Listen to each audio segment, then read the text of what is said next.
Kami melihat ada 4 wilayah yang sesungguhnya menjadi tantangan terbesar kita. Pertama adalah geopolitik yang bergeser dari unipolar ke multipolar. Ini multiple great powers yang sekarang kita saksikan. Lalu epicentrum geopolitik ini beralih dari transatlantik ke Asia.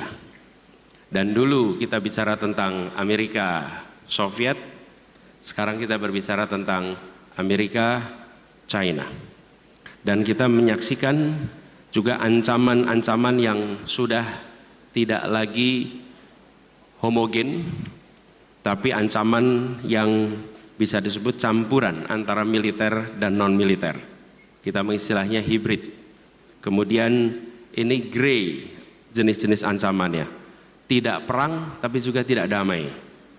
Dan multidimensi. Ada cyber, ada course ekonomi, dan dampaknya dari situasi ini adalah muncul gejala atau penurunan trust, meningkatnya distrust antar negara. Bahkan slogan Latin, si vis pacem para bellum, jika ingin damai bersiaplah perang, juga makin nyaring.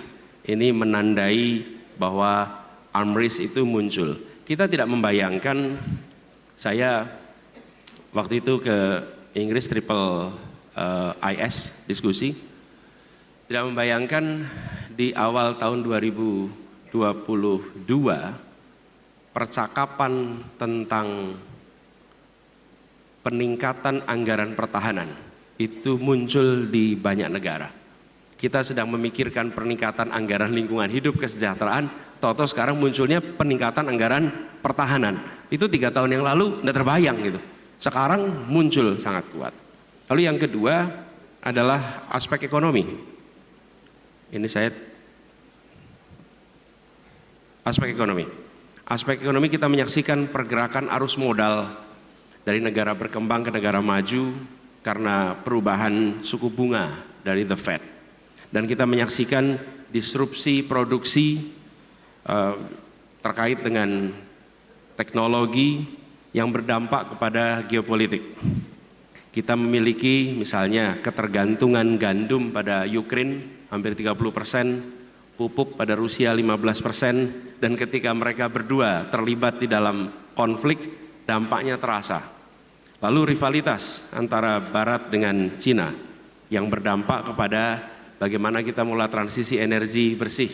Kebetulan 85% dari kapasitas pengelolaan rantai teknologi bersih ini ada di Cina. Lalu kita menyaksikan fakta-fakta ekonomi baru yang menunjukkan kompetisi sistem ekonomi global itu meningkat signifikan. Ditambah dengan adanya aging demografi, di mana orang-orang usia produktif dengan usia pasca produktif proporsinya berubah signifikan. Ini semua merupakan salah satu fenomena penting di tingkat global. Yang ketiga yang saya rasa paling mendasar dan paling berdampak adalah lingkungan hidup. Ada ketidakadilan iklim di sini. 12% penduduk dunia berada di negara maju, memproduksi lebih dari 50% emisi karbon dunia. Tapi dampak dari greenhouse gas emission itu dirasakan seluruh dunia, khususnya kepada mereka yang tidak mampu.